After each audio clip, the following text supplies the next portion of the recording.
miarahabantsika rehetra anio a dia nanapa-kevitra fanao an'ity vidéo ity iresaka manokana ny colonel Patrick aho. Mino aho fa tadidinao a eny fa na dia filoha ary ny tarehako tadidinao tsara za le niraisinao tao amin'ny doléance nanana olana dia nanantona anao a takinao 150 millions d'ariary nefa dia avy eo anao nandefa niny miaramila anao maintimainty iny hoe ary amin'ny toerana ary ianao ary amin'ny toerana mangingina ary any nalaina le vola mba hampilamy maingana le raharaha. Zany ve ianao natao hoe olona madio, olona corrompu ianao, lalovinao sentiment an'ny olona, ahitaninao ny tanorana hidina an-dalambe. Raha tena lehilahy ianao joroto koa ianao mamiaramila anao e, inona tsy voanao ary e. Eo amin'izay hoe fitantanam-piainana izay mihitsy amin'ny ankapobeny ary le politika amin'ny hoe raha politika ianao zany hoe fitantanana. Inona ny tonga bio an-tsainao?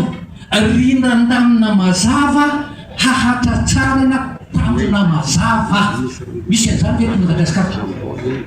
Rinan-damina mazava hahatratsarana tanjona mazava.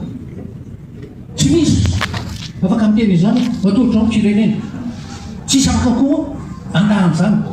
Raha amin'ny zany tompo fa tsy hoe zavatra mandalo fotsiny.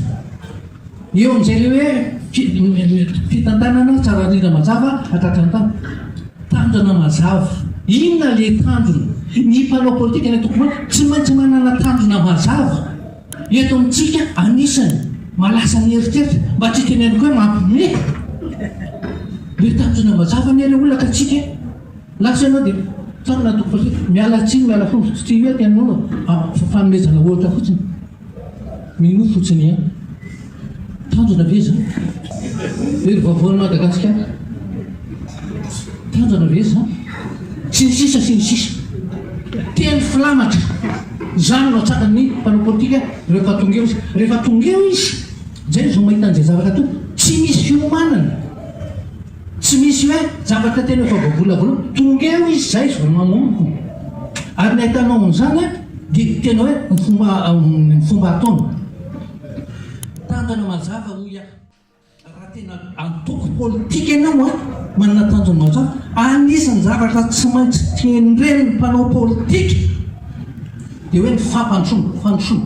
mandroso hoe Madagasikara amin'ny anaovam-panao politika azy fahatsaram-piainana misy fahatsaram-piainana ve eto Madagasikara amin'izao fotoana izao inona ny nataon'ny mpanao politika tsy ny entoko politika rehetra ao anatin'izany marina hoa fa mety misy anavahana fa tsisy anavatena mihitsy milaza zay efa nandalo teo na izy na izy ny atsara ve ny fiainana malagasy sanakazy mitodina zay le misy hoe fandrosoana fahatsaram-piainana zay ny tadiavana ny antoko politika zany antoko politika zany dia eo amin'ny eo antoko politika io akeo dia hoe mifototra amin'ny firehakevitra mazava andraisan'ny akamaroan'ny olom-pirenena anjara.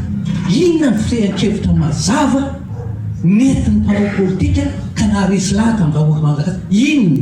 Inona le izy? Firehakevitra inona? Andraisana tsika zao amin'ny tena ohatra hoe ny any amin'ny États-Unis na any Chine. Ny États-Unis dia kapitalisme fampiasana ny vola sy fiare fakiny ny Amerikanina tsara zany kapitalisme.